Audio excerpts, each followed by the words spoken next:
గత 10 ఏళ్ల నుంచి మేము అనేకమైనటువంటి అభివృద్ధి కార్యక్రమాలు చేసుకుంటూ పోయినాం. తద్వారా బంగారు తెలంగాణ అయిపోయింది అనేటువంటి అంశాలను కూడా వాళ్ళు మాట్లాడడం జరిగింది అధ్యక్ష. నేను ఒక నిమిషం వాళ్ళు మాట్లాడినటువంటి అంశాలను తీసుకొని తమరి ద్వారా ఈ సభ ముందు ఉంచదలుచుకున్న అధ్యక్ష. ఒకటి, అన్నిట్లలో నెంబర్ 1 చేసుకుంటూ పోయినరట. అన్నిట్లలో తెలంగాణ రాష్ట్రం నెంబర్ 1గా మారిపోయింది అనేటువంటి మాటను వాళ్ళు పదే పదే చెప్పుకుంటూ వచ్చినారు ఇంతకుముందుకు. దాంట్లో బంగారు తెలంగాణ అనేది ఒక అంశం. అసలు బంగారు తెలంగాణ అంటే ఏం సార్ నాకు అర్థం కాలే ఇప్పటిదాకా. నాకే కాదు, ఇది ఏ ప్రజానికానికి అర్థం కాలే బంగారు తెలంగాణ అంటే. సార్ నా దృష్టిలో బంగారు తెలంగాణ అంటే మా పేద వర్గాల పిల్లలకు కార్పొరేట్ లెవెల్లో విద్యను అందిస్తే బంగారు తెలంగాణ అవుతుంది సార్. మాకు మా పేద వర్గాల బిడ్డలకు కార్పొరేట్ లెవెల్లో వైద్యం అందినప్పుడు అది బంగారు తెలంగాణ అవుతుంది సార్. ఇవి పక్కకు పెట్టి బంగారు తెలంగాణ అనేటువంటి ఒక పదాన్ని సృష్టించి దాని చుట్టూ తెలంగాణ సమాజాన్ని తిప్పి అయిపోయిందని చెప్పి చేతులు లుప్పుకొని అవతల పడ్డారు. ఇవాళ నిజంగా 10 సంవత్సరాల పాటు అధ్యక్ష, అటు కేంద్రంలో ఉన్నటువంటి ప్రభుత్వం కానీ ఇటు రాష్ట్రంలో ఉన్నటువంటి ప్రభుత్వం కానీ వీళ్ళు సాధించిన ప్రగతి అన్ని రంగాల్లో నేను చెప్పదలుచుకున్న అధ్యక్ష. దయచేసి మా ఒక సభ్యులు కూడా లేరు కాబట్టి కొంత ఎక్కువ సమయాన్ని తమ ద్వారా రిక్వెస్ట్ చేస్తా ఉన్నాం అధ్యక్ష. వీళ్ళిద్దరు కలిసి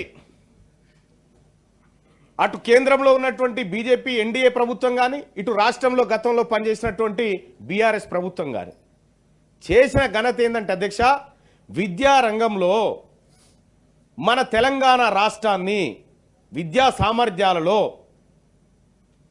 మొత్తం 36 ఇంక్లూడింగ్ కేంద్ర పాలిత ప్రాంతాలు కలిపి తీసుకుంటే మన స్థానాన్ని 35వ స్థానానికి తీసుకొచ్చారు అధ్యక్ష. 35వ స్థానానికి మన విద్యా ప్రమాణాలు పడిపోయేటువంటి పరిస్థితికి తీసుకొచ్చారు అధ్యక్ష. ఇందులో నెంబర్ 1. ఇక వన మహోత్సవాలు చేసినామని చెప్తా ఉన్నారు అధ్యక్ష. వన మహోత్సవాలు పర్ఫార్మెన్స్ ఇండెక్స్ విషయం చెప్తా ఉన్నా నేను. వన మహోత్సవాలు మీరు ఒకసారి చూస్తే అధ్యక్ష, మొత్తం భారతదేశంలో ఉన్నటువంటి అన్ని రాష్ట్రాలలోకెల్లా అత్యధిక చెట్లు నరికిన రాష్ట్రం మొన్నటిదాకా మన తెలంగాణ రాష్ట్రమే అధ్యక్ష. ఇక రైతు సంక్షేమం గురించి మాట్లాడుతూ ఉన్నారు వాళ్ళు. ఒక్కసారి ఎన్సీఆర్బీ లెక్కలు చూడండి అధ్యక్ష. రైతు ఆత్మహత్యల సంఖ్య ఏ స్థాయిలో ఉంది, ఎందుకు ఈ ఆత్మహత్యలు పెరిగిపోయినాయి, తెలంగాణ రాష్ట్రం నిజంగా రైతు సంక్షేమ రాజ్యమే అని చెప్పి కేసీఆర్ గారు గతంలో ప్రకటించినట్టుగా ఉంటే 7,800 మంది రైతులు ఎందుకు ఈ రాష్ట్రంలో ఆత్మహత్య చేసుకొని చనిపోయినారు. ఇవాళ ఈ రాష్ట్రంలో రైతు సంక్షేమాన్ని కాంక్షిస్తూ ప్రజాపాలన ప్రజాప్రభుత్వం వచ్చిన తర్వాత 70,000 పైచిలకు కోట్లను రైతుల కోసం, రైతుల సంక్షేమం కోసం ఈ రాష్ట్ర ప్రభుత్వం పెద్దపీట వేసినటువంటి అంశాన్ని మేము ఈ సభ ద్వారా చెప్పదలుచుకున్నాం అధ్యక్ష. విద్యా బడ్జెట్ విషయంలో కూడా ఎంతో మారిపోయిందని చెప్పారు అధ్యక్ష. 2014-15లో 1,637 కోట్ల రూపాయల బడ్జెట్ పెడితే అందులో 10,963 కోట్లు అనౌన్స్ చేశారు అధ్యక్ష. పెట్టిన ఖర్చు ఎంత? 6,159 కోట్ల అధ్యక్ష. ఈడ 4,804 కోట్ల రూపాయలు ఖర్చే పెట్టలేదు. ఇక 2015-16 బడ్జెట్లో 11,261 కోట్లు కేటాయింపులు చేస్తే 622 కోట్ల రూపాయలు ఖర్చే పెట్టలేదు అధ్యక్ష. కనీసం ఇయ్యలేదు నిధులు. 2016-17లో 1,30,415 కోట్ల రూపాయల బడ్జెట్ పెడితే అందులో 8.23% ఎడ్యుకేషన్ కానీ కేటాయిస్తే అందులో 1,110 కోట్ల రూపాయలు ఖర్చు పెట్టలేదు అధ్యక్ష. ఎడ్యుకేషన్ పట్ల ఇట్లా చెప్పుకుంటూ పోతే ఎడ్యుకేషన్ పట్ల గత ప్రభుత్వానికి ఎలాంటి చిత్తశుద్ధి లేదనేది అర్థమవుతుంది అధ్యక్ష. ఇక్కడ ఒకటి గమనించాల్సినటువంటి అంశం ఏంటంటే అధ్యక్ష, మా పెద్దలు గౌరవనీయులు జీవన్ రెడ్డి సాబ్ కాళేశ్వరం గురించి రైతుల గురించి చెప్పిండు, కొద్దిగా విద్యారంగం గురించి మా నర్సిరెడ్డి సాబ్ చెప్పిండు, అలాగే మా రఘువతం అన్న వీళ్ళు చెప్పారు, నేను కూడా కొద్దిగా చెప్తా.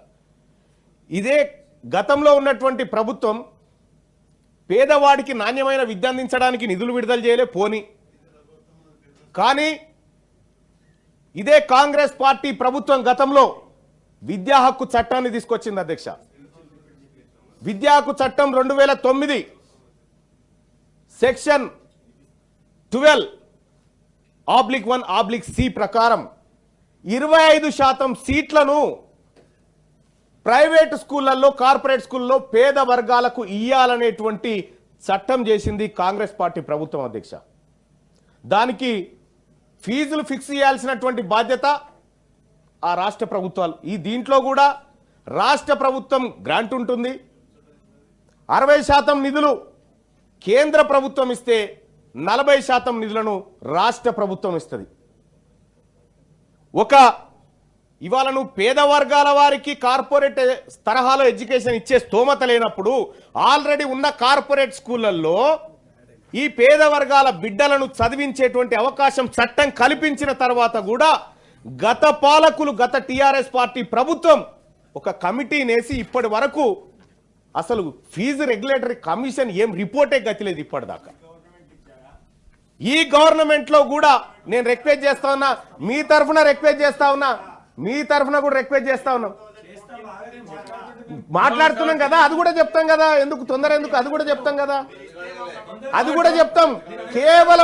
కేవలం కార్పొరేట్ కాలేజీలతోటి, కార్పొరేట్ వ్యవస్థతోని గత పాలకులు కుమ్మక్కైరు. ఈ ప్రజల పట్ల కన్సర్న్ ఉంది కాబట్టే కాంగ్రెస్ పార్టీ ప్రభుత్వం విద్యా హక్కు చట్టాన్ని తీసుకొచ్చి దాంట్లో సెక్షన్ 12(1)(c) ప్రకారం 25% సీట్లను పేద వర్గాలకు ఇవ్వాలని చెప్పినటువంటిది కాంగ్రెస్ పార్టీ ప్రభుత్వం. ఇది పేద వర్గాల కోసం ఆలోచించిన ప్రభుత్వం కాబట్టి ఇది తెస్తే ఫీజు రెగ్యులేటరీ కమిషన్ వేసి నివేదిక ఇవ్వకుండా జాప్యం చేసి శ్రీ చైతన్య నారాయణలతోని అంటగాగినటువంటి గత పాలకులు ఈ అంశం పైన మాట్లాడే హక్కు వాళ్ళకు లేదన్న విషయానికి 100% తొందర ఎందుకు, తప్పకుండా చెప్తాం. ఇవాళ మీ ఇప్పుడు ఎవరు కాగిరు అనేది ఇక్కడ అధ్యక్ష వాళ్ళకు సహజంగానే బాధ అనిపిస్తుంది కొంత. ఎందుకంటే వాళ్ళ బాధ చూస్తూ ఉంటే మాకు అర్థమవుతుంది అధ్యక్ష. మీరు చేయలేకనే అధ్యక్ష మొన్న వీళ్ళతో కాదని చెప్పే తెలంగాణ రాష్ట్ర ప్రజలు భావించి మీరు వద్దాయి అధికారంలో కానీ మాకు అప్పచెప్పినారు అధ్యక్ష. ఇలా ప్రజలు కూడా అదే చెప్పిరు, మీరు చేయలేరు అనేది ప్రజలు డిసైడ్ అయిపోయి మాకు అప్పచెప్పిరు కాబట్టి మేము ఇప్పుడు అధికార పక్షంలో ఉన్నాం అధ్యక్ష. గతంలో చేసినటువంటి నెంబర్ 1 కార్యక్రమాలు అసలు సచివాలయానికి రాకుండా ఈ దేశంలో గన్ని రోజులు ఉన్నటువంటి స్థానంలో నెంబర్ 1 మన కేసీఆర్ గారే కదండి అప్పట్లో. అయ్యా ఏ నిర్మాణమైనా కూడా ఈ రాష్ట్ర ప్రజలకు ఉపయోగపడేటువంటి నిర్మాణాలే. అది గుర్తుంచుకోవాలి విపక్ష నాయకులు. ఇక్కడ అధ్యక్ష ఇంకా తలసరి ఆదాయం విషయంలో కూడా జిఎస్డిపిలో కూడా మన తలసరి ఆదాయం పెరిగిపోయింది, 3,25,000 వచ్చిందని చెప్తా ఉన్నారు అధ్యక్ష. ఒక ఇంట్లో 4 ఉంటే అధ్యక్ష 4 తలలు ఒక దగ్గర వేస్తే దాదాపు 12 లక్షల రూపాయలు కావాలి అధ్యక్ష. మరి రేషన్ కార్డు 2 లక్షల స్లాబ్ ఉంటే 80 లక్షల రేషన్ కార్డులు ఎట్లుంటాయి అధ్యక్ష? ఒక్కటి కూడా ఉండొద్దు కదా. ఏది మరి మీ అభివృద్ధి? మీరు చెప్పిన లెక్కలేవి? మీరు గతంలో చెప్పిందంతా డొల్లా అన్న విషయాన్ని స్పష్టంగా మేము చెప్పదలుచుకున్నాం. మీరు మాట్లాడండి అధ్యక్ష, మీరు మాట్లాడేటప్పుడు మీరు మాట్లాడండి, మేము కాదంటలేం. ఇక శాంతి భద్రతల విషయం గురించి మాట్లాడుతూ ఉన్నారు.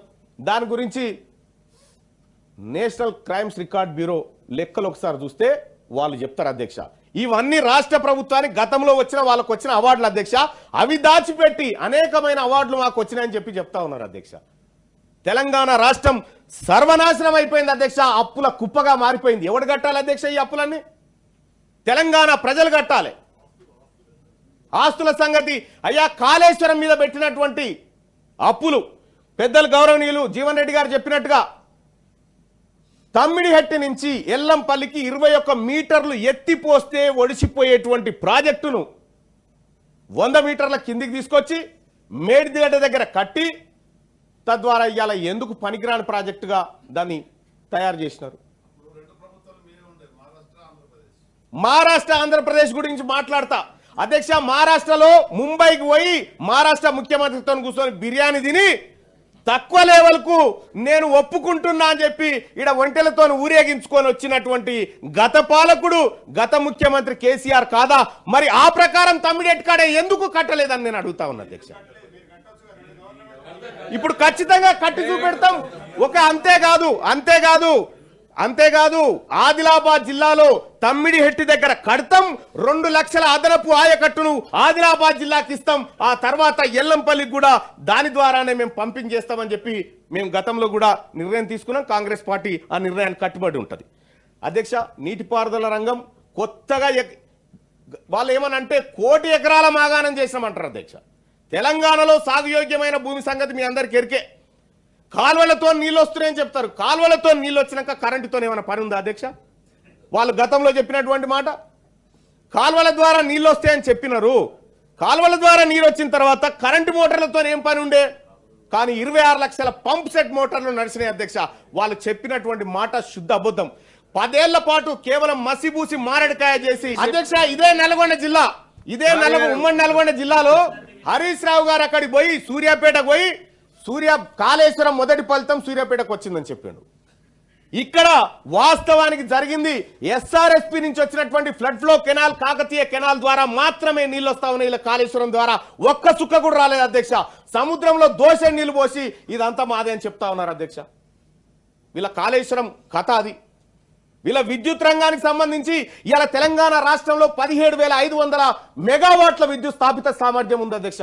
వీళ్ళు గట్టిగా వాడింది కేవలం 9 నుంచి 11,000 లోపు మాత్రమే మెగావాట్లను వాడిరు అధ్యక్ష. ఇది వాడనటువంటి వాళ్ళు దేశంలో ఇంత కరెంట్ ఉత్పత్తి అవుతా ఉంది, అంత అవుతా ఉందని చెప్పారు. ఇక్కడ పెట్టినటువంటి ఏది మన థర్మల్ కి సంబంధించినటువంటిది ఇండియా బుల్స్ కంపెనీ అధ్యక్ష, గతంలో చేసినటువంటి ఆ టెక్నాలజీ ఇక్కడ పనికి రాదని పాడేసిపోతే వాళ్ళతోని లోపాయకార ఒప్పందం చేసుకొని ఇవాళ తెలంగాణకు విదేశీ బొగ్గుతోటి అధ్యక్ష, ఇక్కడే మనమే అనుకుంటా ఉన్నాం తీసుకుపోయి నల్గొండ కాడ బొగ్గు లేదు, కడప కాడ బొగ్గు లేదు అనుకుంటున్నాం అధ్యక్ష. విదేశీ బొగ్గు తెస్తే నడిచేటువంటి టెక్నాలజీని కేసీఆర్ గారు అక్కడ దిగుమతి చేసిరు అధ్యక్ష. ఈ రకంగా అన్ని రకాలుగా తెలంగాణ విధ్వంసానికి పాల్పడి ఇవాళ తెలంగాణ మీద మొసలి కన్నీరు గారుస్తుంటే ఇది వాస్తవానికి 10 ఏళ్ల కాలంలో జరిగినటువంటి విధ్వంసం 60 ఏళ్ల కాలంలో కూడా ఎన్నడూ జరగలేదు అధ్యక్ష. ఇవాళ అవినీతిలో గతంలో కేసీఆర్ గారి ఫ్యామిలీ కంప్లీట్గా అన్ని పథకాల్లో వాళ్ళు కాలు కాదు కదా మొత్తం దుంకిరు అందులోకి ఎక్కడికక్కడ.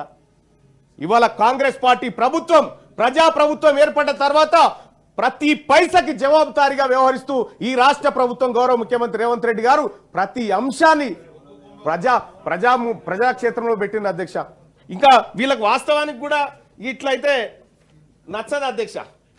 ఇవాళ యూనివర్సిటీలు అధ్యక్ష, తెలంగాణ రాష్ట్రంలో ఇప్పుడున్నటువంటి యూనివర్సిటీలు మొత్తం భారతదేశంలో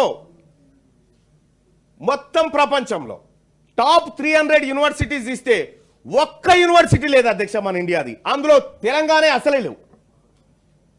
టాప్ 300 యూనివర్సిటీస్ తీస్తే ఒక్క యూనివర్సిటీ కూడా ఇండియాలో లేదు. ఈ నరేంద్ర మోడీ గారు గౌరవ ప్రధానమంత్రి గారు చెప్పుకునే మాట అది, ఇక్కడ గతంలో పాలకులు చెప్పుకున్నటువంటి మాట ఇది. ఒక్క యూనివర్సిటీ కూడా లేదు. ఇవాళ ఒక్క యూనివర్సిటీలో ఇదే తెలంగాణలో ప్రొఫెసర్లు 2 ఉన్నారు అధ్యక్ష యూనివర్సిటీలో, మిగతా వాళ్ళంతా కాంట్రాక్టే. యూనివర్సిటీలను విధ్వంసం చేసి యూనివర్సిటీల దగ్గర కనీసం విద్యార్థులు నిరసన తెలుపుకుంటామంటే ఎన్నడూ కూడా ఇలా అవకాశం ఇవ్వలేదు అధ్యక్ష. మీరు స్వచ్ఛందంగా నిరసన తెలుపుకోవచ్చు అని చెప్పి మా ముఖ్యమంత్రి గారు ధర్నా చౌక్ ఓపెన్ చేయించి మీకు ఒక దిక్కు చూపెట్టిండు అక్కడ అధ్యక్ష. దాని వెనకాల వీళ్ళు కొంతమంది బీఆర్ఎస్ పార్టీ నాయకులు అందులో చేరి ఇలా విపక్షాలను విద్యార్థులను రెచ్చగొట్టే ప్రయత్నం చేస్తే ఇదే విద్యార్థులు బీఆర్ఎస్ గో బ్యాక్ అని చెప్పి మొన్న అక్కడ నినాదాలు కూడా చేసిరు అధ్యక్ష. వీళ్ళ మీద వీళ్ళు చేసినటువంటి ప్రజలంతా గమనిస్తూనే ఉన్నారు అధ్యక్ష వీళ్ళ నిర్వాహకం అంతా. ఇవాళ నేనైతే 100% రాష్ట్ర ప్రభుత్వం పెట్టినటువంటి బడ్జెట్ విశ్వసిస్తూనే కొన్ని సూచనలు చేయదలుచుకున్న అధ్యక్ష మా అధినాయకత్వానికి అలాగే ప్రభుత్వానికి కూడా. సార్, ఈ ఏదైతే విద్యా హక్కు చట్టం ఉందో 16 రాష్ట్రాలు అమలు చేస్తూ ఉన్నాయి. ఇక్కడ అమలు చేయడానికి ఉన్న అడ్డంకి ఏందనే విషయాన్ని గౌరవ ప్రభుత్వం చెప్పాల్సినటువంటి అవసరం ఉంది సార్. ఎందుకంటే ఇందులో చదివేటువంటి పిల్లలు సార్, ఇందులో చదివే పిల్లలు ఎంత పరిస్థితికి వచ్చిందంటే 14 నుంచి 18 సంవత్సరాల లోపు ఉన్నటువంటి పిల్లల డ్రాప్ అవుట్స్ తెలంగాణలో 21% ఉన్నాయి సార్, 21%. అలాగే 17 నుంచి 18% ఉన్నటువంటి 18 ఏజ్ మధ్యలో ఉన్నటువంటి పిల్లలు 40.19% మంది ఇవాళ డ్రాప్ అవుట్స్ అవుతా ఉన్నారు సార్. ఇన్ని లక్షల మంది పిల్లలు, ఓ 20-30 లక్షల మంది పిల్లలు 10th క్లాస్ నుంచి బయటకు వస్తే వాళ్ళకు ఇంటర్మీడియట్లో దొరుకుతున్నటువంటి సౌకర్యాలు ఎన్ని ఇంటర్మీడియట్ కాలేజీలు ఉన్నాయి, ఎంత కథ ఉంది అనేది కూడా ఇప్పటిదాకా లెక్క. కొఠారి కమిషన్ చెప్పింది సార్ 1960లో 20% బడ్జెట్ను విద్య కోసం కేటాయించాలని చెప్పింది. ఇలా విద్య కోసం బడ్జెట్లన్నీ తగ్గిపోతా ఉన్నాయి అధ్యక్ష. ఇవాళ నేను మా ప్రభుత్వానికి కూడా ఒక మాట అడగదలుచుకున్నా అధ్యక్ష. ఇవాళ 2,000 కోట్ల రూపాయలు విద్యారంగం పైన పెంచితే అది రాబోతున్న 11,000 మంది 11,000 మంది ఎవరైతే ఉన్నారో టీచర్లు వాళ్ళ జీతాలకే సరిపోతుంది అధ్యక్ష. దానికి మించి ఏమీ కొత్తగా జరగదు. మీరు ప్రత్యేక పాఠశాలలు, గురుకుల పాఠశాలలు పెట్టి కార్పొరేట్ లేదు కాదు సార్, ఆల్రెడీ కార్పొరేట్ ప్రైవేట్ కాలేజీలు ఉన్నాయి, ప్రైవేట్ స్కూల్ ఉన్నాయి, అందులో విద్యా హక్కు చట్టాన్ని అమలు చేయండి. మీరు గొప్ప విద్య అందించిన వాళ్ళు అవుతారు మా పేద వర్గాల బిడ్డలకు అని చెప్పి తెలియజేస్తా ఉన్నాను అధ్యక్ష. ఇంకా అంతేకాదు అధ్యక్ష, ఇక్కడ అత్యంత దారుణమైన విషయం, లిటరసీ విషయంలో తెలంగాణ రాష్ట్రం దారుణంగా వెనుకబడ్డది అధ్యక్ష. లిటరసీలో చాలా దారుణంగా వెనుకబడ్డది. కింది నుంచి 3వ స్థానానికి వచ్చి కూర్చుంది అధ్యక్ష.